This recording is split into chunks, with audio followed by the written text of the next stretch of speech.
Je crois.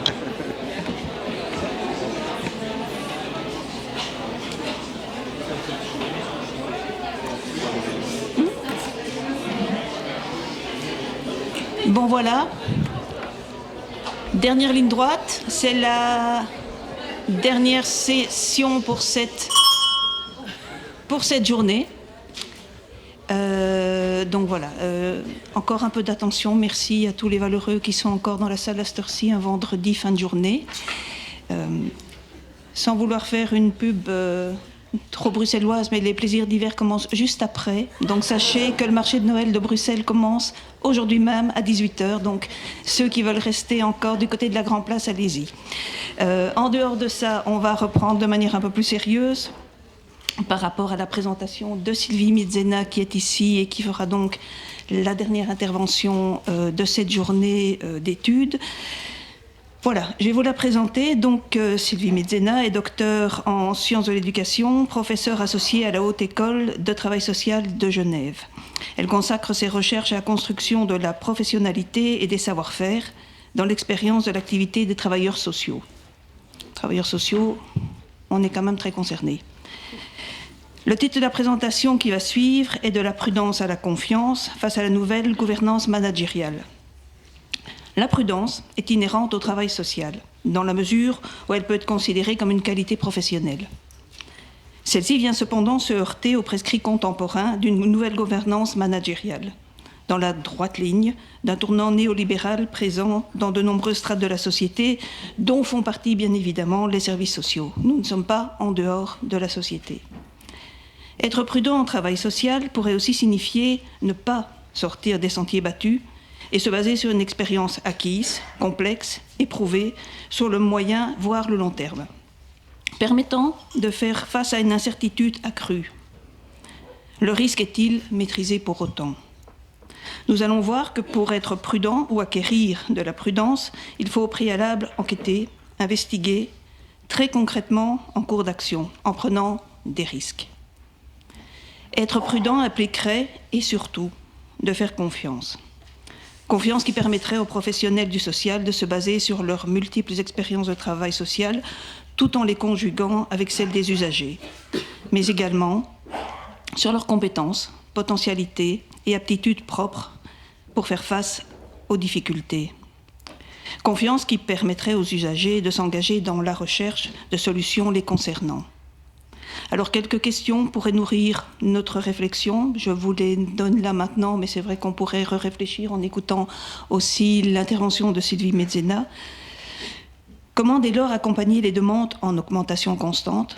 On constate tous dans nos différentes SBL, services, etc., les listes d'attente qui sont ouvertes, les listes d'attente qui sont fermées, mais les listes d'attente que nous n'avions pas à ce point-là il y a 10-15 ans. Donc, comment accompagner ces demandes en augmentation et de plus en plus variées, de publics en difficulté, voire en grande difficulté, tout en gardant l'objectif d'un rétablissement des personnes rapide, complet et sans rechute, comme il est attendu dans un contexte de gestion managériale de la société. Où est à la place de la réalité des individus et de la complexité des situations humaines rencontrées ? Alors nous pouvons citer ces questionnements dans un contexte historiquement démontré d'un essor des métiers du social et par conséquent des offres d'accompagnement.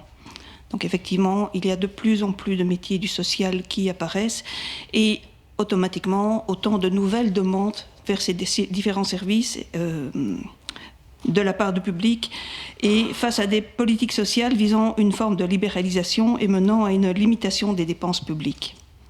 Donc voilà, ça c'est des questions qu'on peut se poser, en tout cas que j'ai un peu retirées aussi de textes que j'ai lus de Madame Midzena. Et voilà, et maintenant je lui laisse la parole.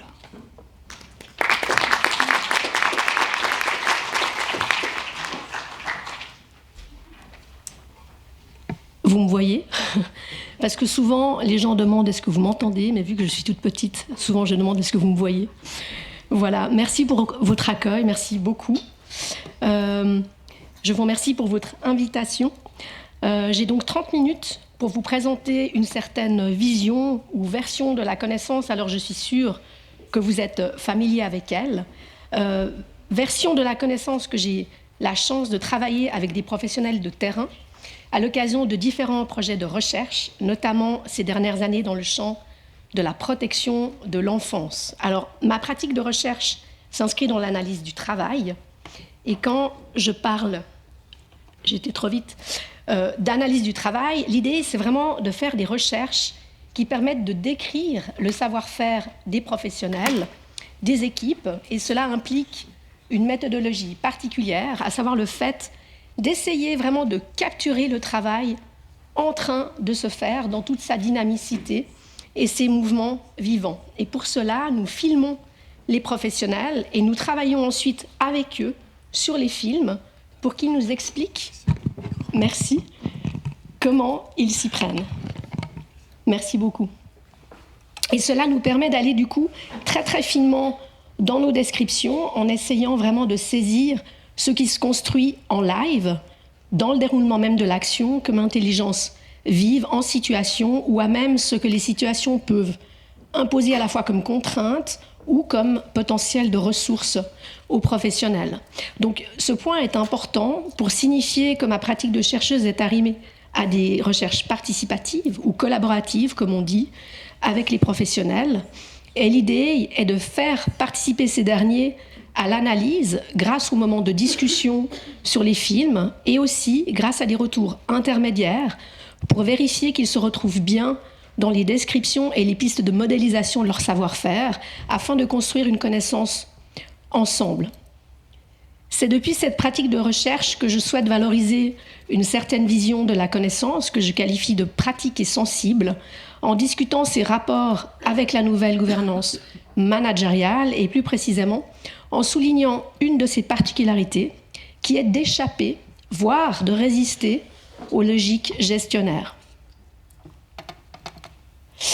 Alors, j'aimerais démarrer mon propos en partant d'un fait que vous connaissez bien, à mon avis, qui est que les travailleurs sociaux tendent à lutter contre l'essentialisation des problèmes sociaux, c'est-à-dire contre le fait d'attribuer la responsabilité des difficultés que rencontrent les bénéficiaires aux bénéficiaires eux-mêmes en les rendant responsables de ce qui leur arrive.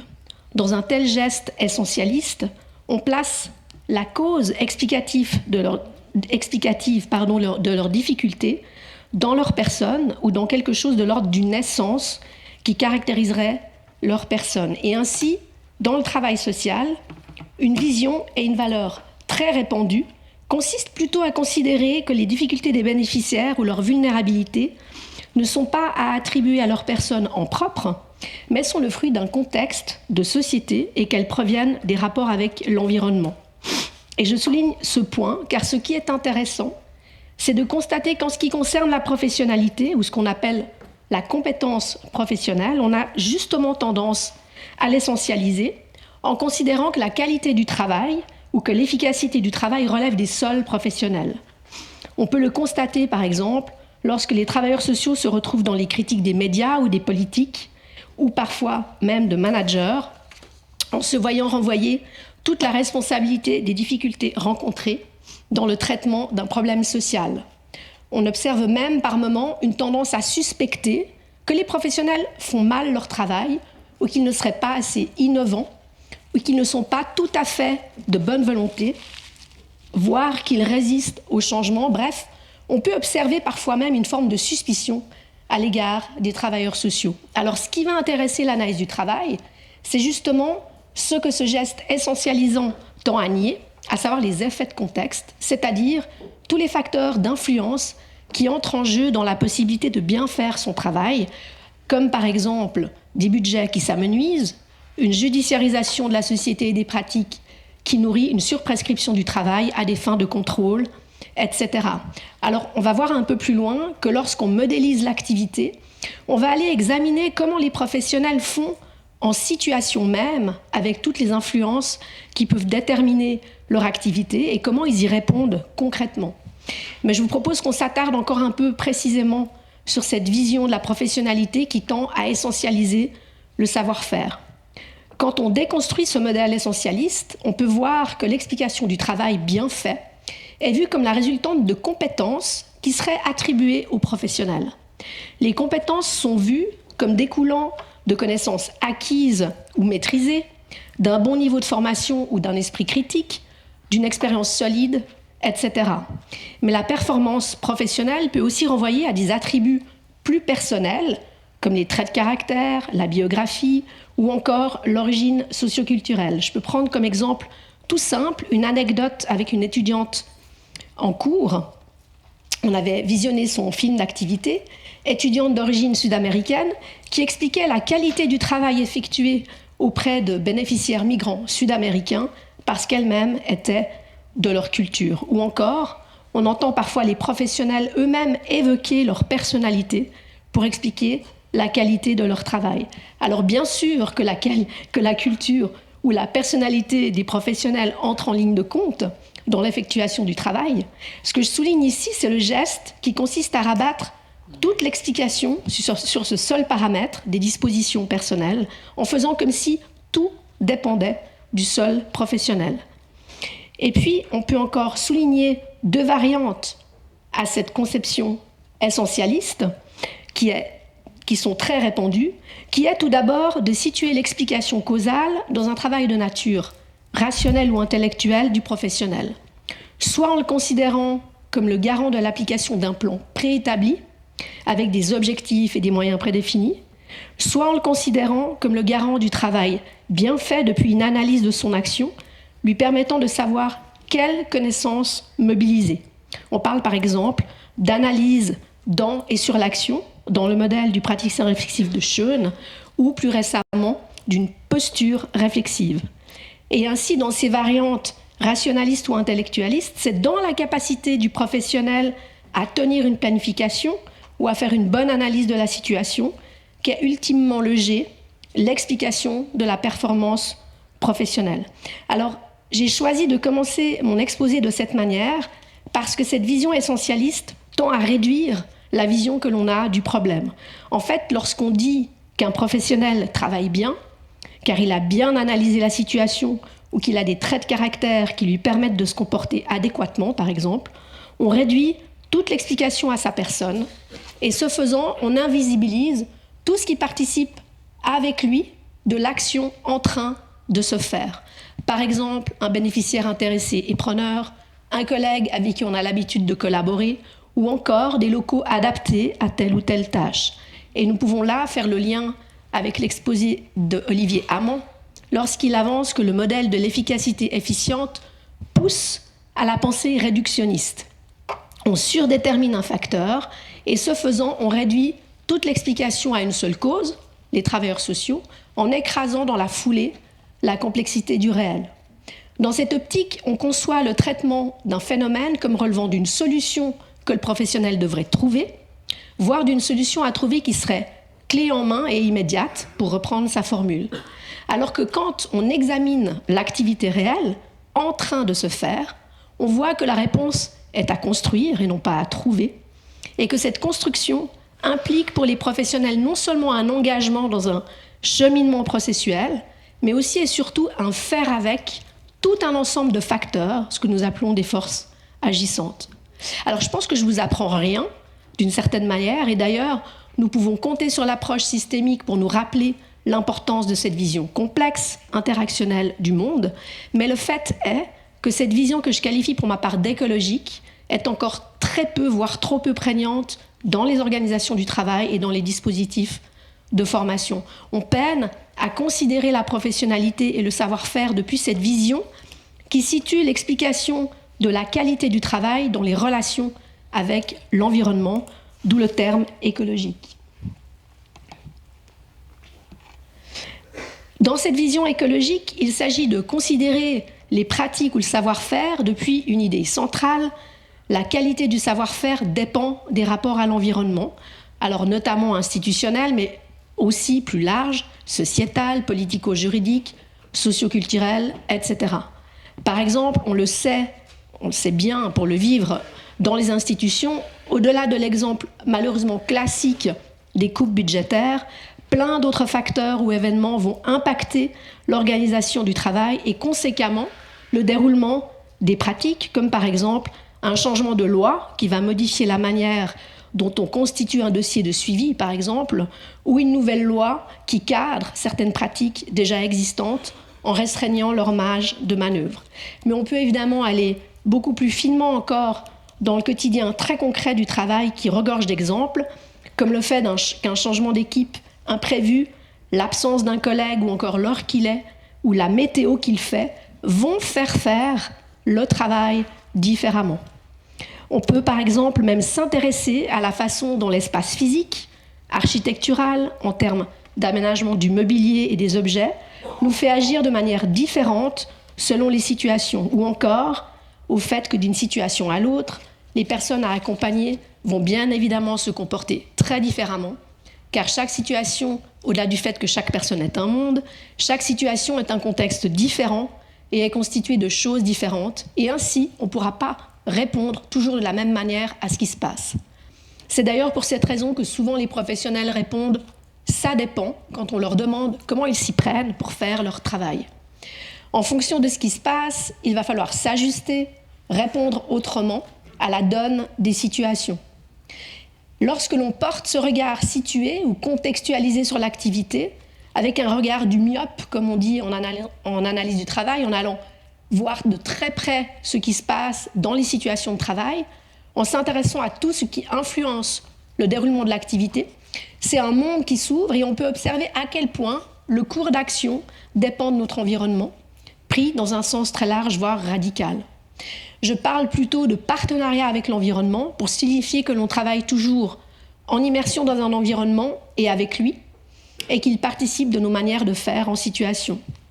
Donc dans cette approche écologique, on reconnaît donc une incertitude qui est intrinsèque au déroulement de l'activité, puis qui est irréductible, depuis l'idée qu'on n'est jamais sûr de ce qui va se passer dans les minutes qui suivent, même si on est familier avec notre travail. Les professionnels peuvent anticiper ce qui risque d'arriver, mais ne peuvent pas prédire avec certitude le cours d'action dans lequel ils sont engagés. Et donc il n'y a pas de mode d'emploi tout fait à appliquer qui nous dit exactement comment nous y prendre sur le moment. Et c'est d'ailleurs tout le drame des textes de prescription, depuis leur nature très généraliste. Vous aurez beau les développer à l'infini, il ne sera jamais possible de prévoir tous les cas de figure possibles. Et cela signifie que même avec des prescriptions très développées, elles ne diront jamais comment s'y prendre concrètement. Les prescriptions renvoient à des types de tâches et à des horizons d'attente, et non pas à la singularité des situations qui, elles, dépendent de tout ce qui peut survenir dans le déroulement de l'action et qui relèvent de contingences imprédictibles et de réponses ajustées. On touche là à une limite de la standardisation des pratiques ou des manières de faire. La situation de travail implique un agencement situé et imprévisible de facteurs, et il faut découvrir en cours de route la situation dans laquelle on est engagé et tester des réponses ajustées au fur et à mesure.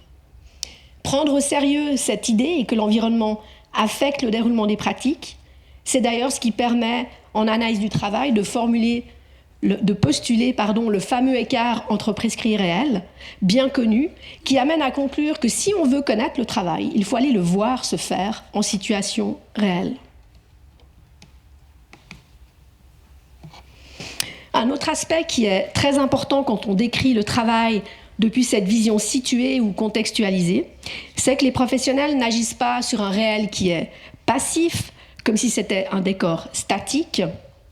Le monde, l'environnement, bref, le réel nous répond sans cesse et il faut faire avec ces réponses. Et donc, nos actions transforment le monde, comme nous l'a appris le constructivisme, en étant affectées, orientées par les réponses de l'environnement. Et il s'agit de répondre à ces influences en essayant de produire des effets qui tendent vers la mission, en construisant une certaine perspective qui est guidée par les conséquences. Et ainsi, lorsqu'on évoque le partenariat avec l'environnement, on examine un double mouvement, comment en agissant nous affectons, transformons l'environnement, et comment ce dernier nous affecte aussi en retour, en nous transformant depuis ses réponses. Donc il ne s'agit pas simplement de dire que nous sommes influencés par l'environnement, mais il s'agit aussi d'examiner comment nous répondons, comment nous l'influençons en retour. Et quand on voit les choses de cette manière, ce qui fait la performance professionnelle change de visage. Il ne s'agit pas de travailler en extériorité par rapport aux situations, en agissant sur des situations ou sur les bénéficiaires, comme si nous n'étions pas pris dans la boucle. C'est plutôt l'idée d'une réalité qui est sans cesse en construction, toujours en train de se faire, et dans laquelle on est engagé avec d'autres choses, avec notre environnement. Il est question d'une connaissance comme mise en rapport ou relationnalité, en étant engagé dans des situations avec d'autres choses. D'où l'impossibilité de camper une position de maîtrise dans le travail, et encore moins dans l'intervention où les professionnels interagissent avec l'humain.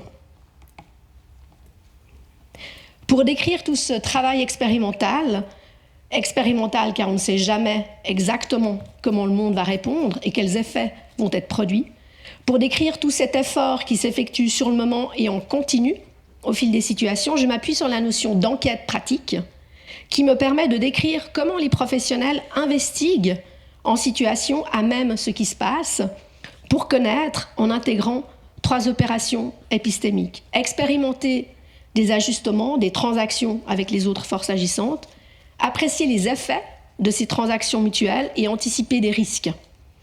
Et c'est ce travail d'enquête qui permet aux professionnels de découvrir en cours de route les effets produits par leurs expérimentations et notamment des effets qui ouvrent de nouveaux possibles.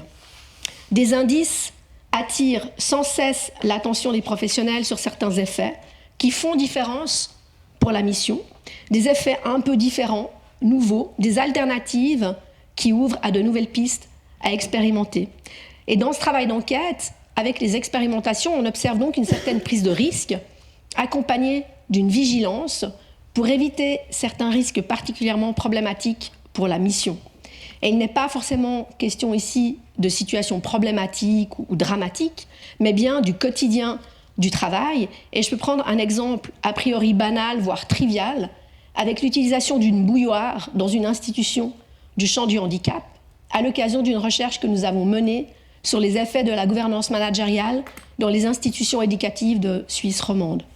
Comme le faisait remarquer un cadre intermédiaire interviewé, responsable d'une équipe éducative, si l'on suivait les injonctions des experts d'un service étatique de contrôle qualité, une simple bouilloire posée sur un meuble à la cuisine devrait être sous clé pour garantir un risque zéro.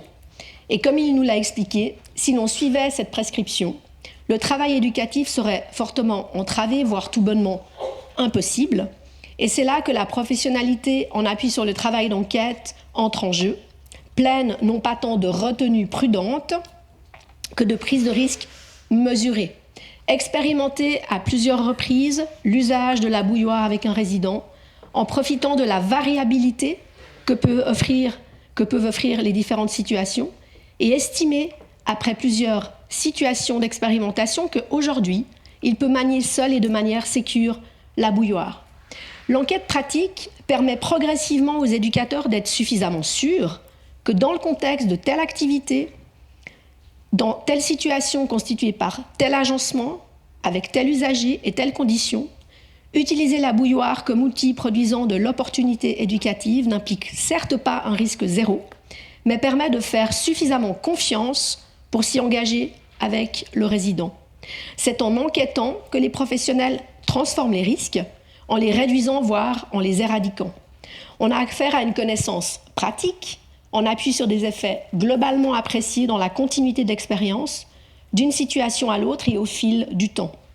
Et ainsi, si on doit parler de prudence, parce que ce terme est aujourd'hui très mobilisé depuis quelques années en sociologie des professions notamment, il est difficile de le faire sans convoquer dans le même temps ce qui serait de l'ordre d'une certaine imprudence, en envisageant la question des prises de risques qui sont inhérentes à toute activité en train de se faire dans l'intervention sociale.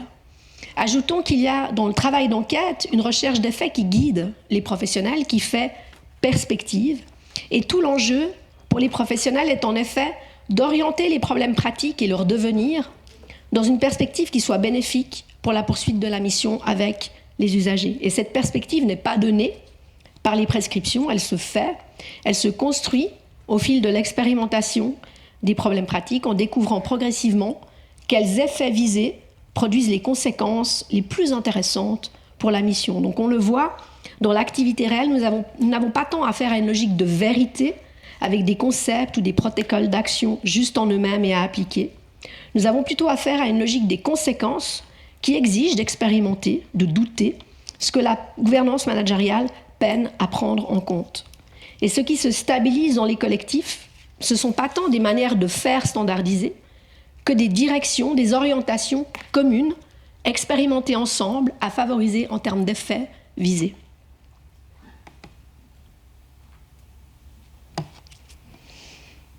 Depuis cette perspective du travail d'enquête en partenariat avec l'environnement, le duo risque et confiance semble plus réaliste, plus utile et plus juste que la notion de prudence ou d'agir prudentiel pour décrire l'engagement des professionnels et des usagers dans l'incertitude de l'activité. Et comme l'a exprimé avec finesse Alvaro, un éducateur, il s'agit d'être prudent avec les concepts et authentique dans la relation. Et en effet, on peut constater dans nos recherches que là où les professionnels sont particulièrement prudents ou vigilants, c'est dans le fait de ne pas enfermer les personnes dans des catégories impliquant des manières prédéfinies de les considérer, qui ne favorisent pas des mouvements intéressants pour la construction de la confiance. Il s'agit de catégories issues de théories ou de modèles normatifs qui, tout en semblant déjà a priori donnés, ne permettent pas de construire des problèmes qui font avec les potentialités des personnes. Or, ces potentialités ne sont pas elles-mêmes déjà données. Elles attendent au contraire que l'on vienne à leur rencontre pour pouvoir éclore et gagner en puissance. Par exemple, dans une recherche consacrée à la construction de la confiance en appui sur les émotions, nous avons travaillé avec des intervenants en protection de l'enfance qui interviennent au domicile des familles pour éviter un placement du mineur. On a pu observer combien ils sont attentifs à travailler en partant de là où en sont les parents, en partant de ce qui les intéresse, sans d'emblée parentaliser les problèmes, et ce, tout particulièrement en début de suivi. Car ce qui est en jeu, c'est de favoriser des mouvements affectifs qui permettent aux parents de s'engager avec eux dans le travail d'enquête, de s'engager dans l'expérimentation de nouvelles manières de faire éducatives. Et pour ce faire, il devient essentiel de s'intéresser aux parents pour qu'ils s'intéressent à son tour au suivi proposé, de se construire comme professionnel intéressé pour devenir intéressant aux yeux du parent. Autrement dit, construire suffisamment d'intérêt partagé, de confiance pour que les usagers rejoignent les professionnels dans le mouvement de l'enquête. Autrement dit, faire enquêter les usagers avec eux pour qu'ils s'engagent dans l'expérimentation d'autres manières de faire. Ainsi, ce travail d'enquête se fait aussi avec les affects et les émotions, définis ici comme des mouvements d'intérêt ou de désintérêt, d'affection ou de désaffection. Les affects et les émotions sont décrites comme des conduites, traduisant des mouvements mutuels d'intéressement ou de désintéressement qui permettent aux professionnels de sentir et de faire sentir des mouvements d'engagement aux bénéficiaires. Et l'on retrouve ici une approche qui évite d'essentialiser les affects et les émotions, en les considérant comme les effets des transactions avec le monde plutôt que comme des états internes privés et propres aux personnes. Il s'agit de sentir pour les professionnels dans quelle direction l'intervention est en train de s'orienter et de répondre en sentant et en faisant sentir aux bénéficiaires des mouvements d'intérêt en termes de voies à expérimenter ensemble. Et dans ce travail d'intéressement mutuel, comme sentir et faire sentir, les professionnels utilisent leurs affects et leurs émotions comme boussole pour le travail d'enquête, ainsi que pour apprécier où en est le curseur en termes de construction de la confiance dans le lien. Enfin, sur les affects et les émotions toujours, c'est aussi avoir l'intuition, ou le fameux feeling, comme disent souvent les travailleurs sociaux, que quelque chose d'intéressant est en train de se passer et auquel il importe de faire confiance, même si on ne parvient pas vraiment à dire de quoi il s'agit ou à le conscientiser. Et ce point est très important, car il permet aussi de mentionner toute la dimension de l'imagination qui habite le travail d'enquête. Imaginer des possibles pour l'intervention, faire imaginer de nouvelles expérimentations aux bénéficiaires et chercher à le faire vivre aux personnes accompagnées. Donc ici, le savoir-faire se situe alors entre le réel et la fiction.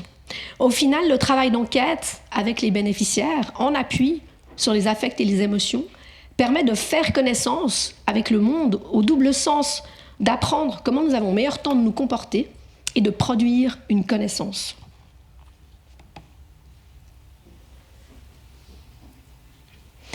Ces propriétés du savoir-faire de l'intervention sociale interrogent évidemment les pratiques managériales dans leur évaluation du travail. La réalité se construit depuis des actions qui sont interdépendantes. Elle ne cesse de s'enrichir depuis la variabilité des situations et les nouveaux effets produits par les activités. Le savoir-faire répond à des problèmes singuliers et évolutifs, et c'est sa logique adaptative, continue, qui fait justement toute son efficacité. Il compose avec une réalité en mouvement, sans protocole prédéfini, et ne se contente pas de répéter des manières de faire comme si la réalité ne faisait que se reproduire elle-même. En utilisant des critères généraux et statiques, les évaluations fondées sur une approche objectiviste peinent à rendre compte de cette logique mouvante et adaptative, autrement dit située de l'intervention. En catégorisant une fois pour toutes des manières de faire, par exemple depuis une typification des situations mettant en correspondance des profils de compétences avec des familles de situations proches ou identiques, la logique gestionnaire ne parvient pas à saisir et apprécier ce qui fait l'efficacité du savoir-faire, à savoir sa capacité à agencer dynamiquement différentes manières d'orienter les problèmes pratiques en combinant, enchaînant différentes manières de faire. De telles évaluations, pensées dans une visée de standardisation des pratiques à des fins de gestion et de prédiction des coûts, ratent leur cible en accédant que très partiellement à ce qu'elles sont censées apprécier, c'est-à-dire ce qui garantit l'efficacité du savoir-faire et qui sont ses propriétés expérimentales, adaptatives et inventives. Au final, il s'agit de questionner une réalité finalement assez inquiétante concernant le pilotage des politiques sociales. Un pilotage qui se fait de façon hors sol, depuis des modélisations gestionnaires, financières et logistiques qui sont virtuelles, coupées des conditions effectives de travail sans être arrimées à la dynamique vivante, naturelle des pratiques. C'est-à-dire, au fond, un pilotage qui, plutôt que d'être en soutien aux pratiques, produise des effets qui les entravent en les contraignant encore davantage que ne le fait déjà le réel.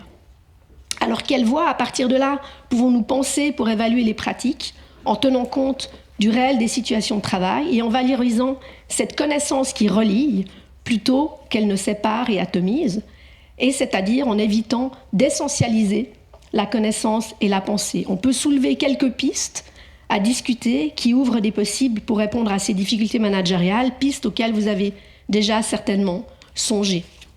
Tout d'abord, concernant l'approche managériale qui nie l'incertitude ou tout du moins minimise sa portée, il serait intéressant de réintroduire le réel dans l'évaluation des pratiques et d'évaluer les effets issus du travail d'enquête collective plutôt que des performances individuelles.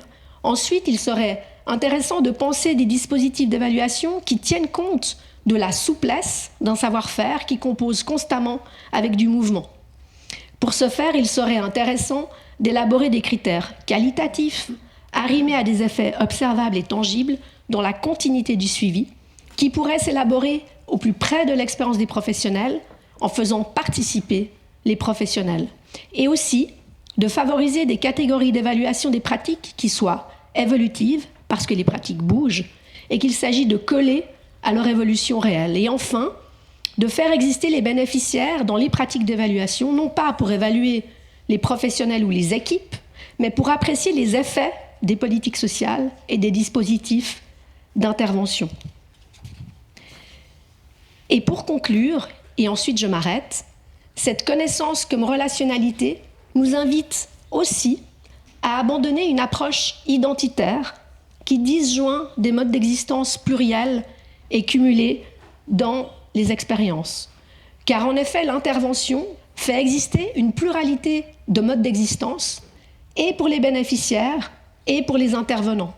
Dans la recherche avec les éducateurs qui interviennent en protection de l'enfance dans les familles, nous avons mesuré combien le suivi fait exister la personne, le parent, ni seulement comme un parent à problème, parce qu'il est plus qu'un parent, ni seulement comme un humain qui rencontre un humain, car il y a un enfant en jeu à protéger. Et parallèlement, c'est aussi un suivi qui fait exister le professionnel, ni seulement comme un éduc qui est mandaté par la protection de l'enfance, car il y a d'autres modes possibles dans la rencontre de l'intervention, ni seulement comme un humain qui rencontre un autre humain, parce qu'il y a une mission qui guide avec un enjeu de protection de l'enfance. Autrement dit, il s'agit peut-être aussi de visibiliser ce qui se construit dans les interstices des catégories institutionnelles, politiques préétablies, pour favoriser l'advenue d'autres modes d'existence possibles. Merci beaucoup.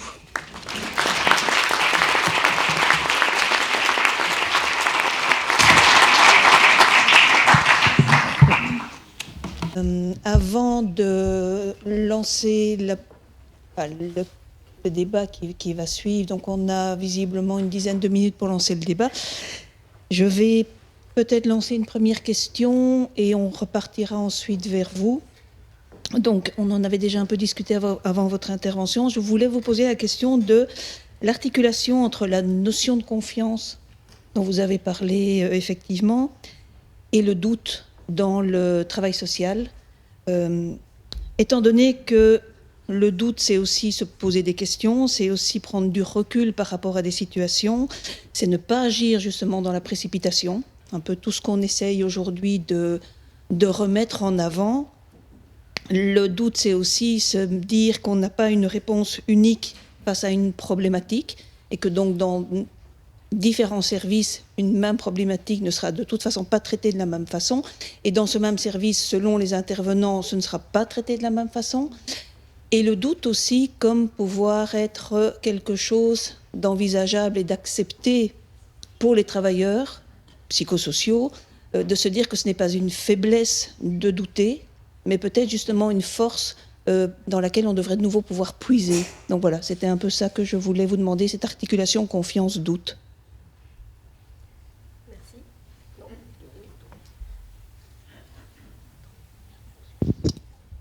Je crois que ça marche. Merci pour votre écoute en cette fin de journée déjà bien chargée. Par rapport au doute, peut-être dire que la notion d'enquête pratique, c'est une notion qui est redécouverte beaucoup depuis une dizaine d'années. Elle a été proposée par John Dewey, qui est un vieux philosophe du mouvement, du courant du pragmatisme.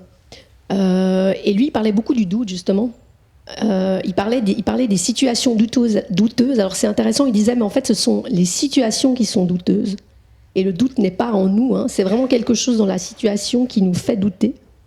Et effectivement, je pense qu'il est important de normaliser le doute, parce que dès le moment qu'on reconnaît qu'il y a de l'incertitude, qu'il n'y a pas de bonne réponse toute faite, eh bien, il faut pouvoir aussi sentir quand il y a un déséquilibre dans l'activité. Et le doute, c'est un mouvement affectif, hein, qui attire notre attention et qui nous permet du coup de pouvoir aussi investiguer là où on est touché. Alors ça, c'est quelque chose aussi que j'essaye beaucoup de bosser avec les étudiants, parce que suivant les discours qu'on leur tient sur ce que c'est qu'être professionnel ou ce que c'est que la professionnalité, on parle par exemple beaucoup quand on les prépare à leur travail de bachelor, hein, il faut de la distance, au-delà de l'intervention, hein, il faut être à distance de son objet d'étude, toute cette question de la neutralité, de l'objectivité dans les pratiques de recherche.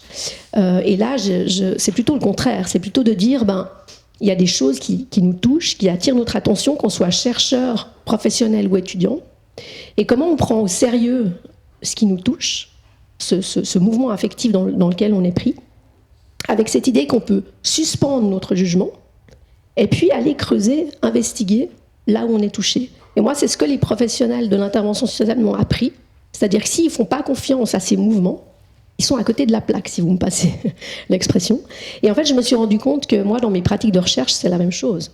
C'est-à-dire qu'il y a des choses qui vont m'interroger, qui vont me toucher, et qui vont attirer mon attention. Et puis, suspendre le jugement, c'est ce qui fait qu'on ne s'en tient pas qu'à des opinions, hein, et qu'on va creuser, investiguer, étayer aussi finalement nos idées et nos gestes professionnels. Donc oui, normaliser le doute, tout à fait. Tout comme l'erreur finalement, hein, en l'occurrence, ne plus parler d'erreur, c'est-à-dire que comme il n'y a jamais de bonne réponse, être plutôt attentif aux effets de nos actions, en fonction de comment ça nous répond, plutôt que de penser en termes de juste ou de faux. Donc ça bouscule quand même beaucoup nos repères en termes de connaissances. Merci beaucoup pour votre réponse. Est-ce qu'il y a quelqu'un qui voudrait réagir, poser une question, faire une intervention? Ben voilà, justement. Oui, merci beaucoup. Juste un tout petit mot pour vous dire, avant de commencer, que je suis chercheur, je suis aussi chargé de recueil de données à la Ligue, et à ce titre, j'accompagne des services dans la manière dont ils essaient de mettre leur activité en chiffres. Et vous réactivez un vieux rêve ou fantasme que j'ai, qui est d'un jour renommer le rapport d'activité rapport de confiance et d'y glisser juste une invitation à la rencontre. Mais bon, ça pose un souci si on communique de cette manière vers les autorités publiques qui, on l'a rappelé à plusieurs fois lors de cette journée, préfèrent une forme de contenu auquel ils sont habitués, chiffré, standardisé dans une certaine mesure, etc. Mais produire la donnée de cette forme-là, ça crispe assez fort les travailleurs qui ne s'y retrouvent pas. Enfin, il me semble que dans cette journée, on a plusieurs fois saisi le gap qu'il y a, et vous amenez vraiment votre regard avec l'analyse du travail, du côté qualitatif, du côté micro, et d'un côté du coup qui est, j'ai l'impression, où pas mal de travailleurs se sentiraient effectivement bien représentés. Ma question du coup elle est la suivante, c'est du côté du politique. Comment est-ce que eux, enfin du politique ou du management, ou enfin bref, de cette verticalité qui n'est pas sur le terrain mais qui nous demande des comptes, comment est-ce que ces autorités-là reçoivent votre travail, si elles le reçoivent, peuvent prendre le temps, parce que ça demande beaucoup de temps, d'accéder, je dirais, à un compte-rendu du travail sous la forme que vous proposez. Enfin voilà, c'est se mettre du côté finalement de la réception de votre travail et comment il peut être entendu par des autorités habituées à demander des comptes-rendus plus standardisés. Alors c'est une bonne question. Quand on dit politique, moi je travaille avec des directions d'institutions, et la question des politiques, moi, je n'ai pas encore eu l'occasion vraiment de pouvoir être dans cette étape-là. Il y a une... quand vous dites qu'il y a un gap, hein, ce n'est pas la même perspective, en fait. Hein. Les politiques semblent viser une autre perspective que celle des effets, des conséquences pratiques. Et c'est comme s'il n'y avait pas du tout le même langage, finalement. Hein. C'est ce que j'ai entendu à plusieurs reprises dans la journée, c'est que c'est comme si on ne parle pas la même langue. Je ne sais plus qui a dit on discute avec eux 2 ans et puis à la fin on se rend compte que rien n'est gardé. Je le formule sûrement pas bien, hein, mais il y a cette idée-là. Et pour moi, à ce stade, je pense que c'est la question de la formation qui est aussi en jeu. Formation aussi peut-être des managers. Comment est-ce qu'on peut aussi, alors déjà dans les écoles de travail social peut-être, diffuser une autre vision de la connaissance que la seule vision intellectualiste, rationaliste, dans laquelle on est encore beaucoup. Hein, quand on parle à tout bout de champ de réflexivité, par exemple, on renvoie les étudiants à la manière dont ils analysent les situations et pas dans la manière avec laquelle ils sont engagés dans les situations. Et je pense que la formation à cette vision de la connaissance et de l'action, elle peut essaimer au-delà des écoles de travail social. Mais c'est une grosse question. Effectivement, je n'ai pas de réponse par rapport aux politiques comme ça à vous donner. Peut-être qu'il y a la question de la prospective. J'ai vu tout à l'heure, j'ai entendu tout à l'heure l'intervention qui parlait d'une gouvernance anticipatrice. Je me suis dit, tiens, est-ce que là, peut-être, il y aurait quelque chose ? Ok, une autre réaction, question? Ou vous êtes à bout?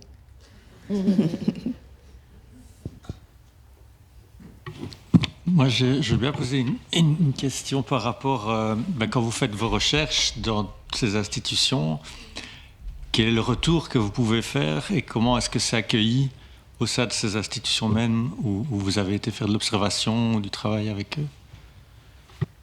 Alors, en général, quand on modélise des pratiques et un savoir-faire, on sait tout de suite si on est à côté de la plaque, si vous me passez l'expression. Parce que vu qu'il y a comme ça des retours aux équipes en cours de route, si les professionnels dont j'étudie les pratiques ne prennent pas mes retours, c'est qu'il y a quelque chose que j'ai loupé ou que je n'ai pas compris. Et ça veut dire que, du coup, il y a vraiment un cheminement commun qui se fait. au-delà de ces moments de discussion sur les films, hein, c'est vraiment à différents moments du processus. Et ensuite, c'est aussi comment des directions d'institutions, alors peut-être ça reprend un peu la question d'avant, comment des directions d'institutions peuvent aussi, après, prendre le relais en prenant appui sur cette connaissance partagée, construite avec les équipes, pour pouvoir faire valoir des idées ou des choses qui importent aux équipes. Donc, quand on fait des recherches de cette manière-là, on sent si les équipes sont preneuses ou pas. On sent tout de suite si on est à côté. Et donc la méthode habituelle, c'est filmer. Donc c'est vraiment... parce que c'est pas évident à mettre en place quand même. Oui, d'ailleurs, par exemple, pour les éducateurs qui interviennent au domicile des familles, ce sont donc sous mandat de la protection de l'enfance, ce sont les professionnels qui ont permis que les familles nous fassent confiance. Donc c'est une confiance par procuration. Hein. Moi, j'ai pu rencontrer les parents à leur demande s'ils le souhaitaient, mais ils nous ont ouvert la porte de leur domicile parce qu'ils faisaient confiance aux éducateurs. Donc la question de la confiance, hein, comment les professionnels nous font confiance, les parents font confiance, et puis par rapport aux responsables des équipes, aux directions, comment ils peuvent aussi se faire le porte-parole au-delà. Il y a vraiment cette confiance partagée qui se construit. Donc, ce sont souvent des recherches qui durent plusieurs années. Hein. Ça peut durer 3, 4 ans. C'est vraiment... Voilà, c'est intéressant parce que Olivier Hamon parle de robustesse. Moi, j'ai tendance à parler d'endurance. Donc mais pas seulement l'endurance des chercheurs. Moi, je trouve que les travailleurs sociaux sont tellement endurants. Et voilà, il y a cette dimension-là aussi. Moi, je pense qu'on va clôturer cette intervention. Bon, on arrive tout doucement au bout. Déjà, merci tous d'être restés. Il y avait le Black Friday aujourd'hui. Vous êtes ici, c'est un bon choix. Donc, vous ne courez pas les promos. Vous êtes ici, c'est très sympa pour la FEDA et pour notre groupe de travail. Donc, nous allons tout doucement clôturer et je passe la parole alors aux dernières interventions.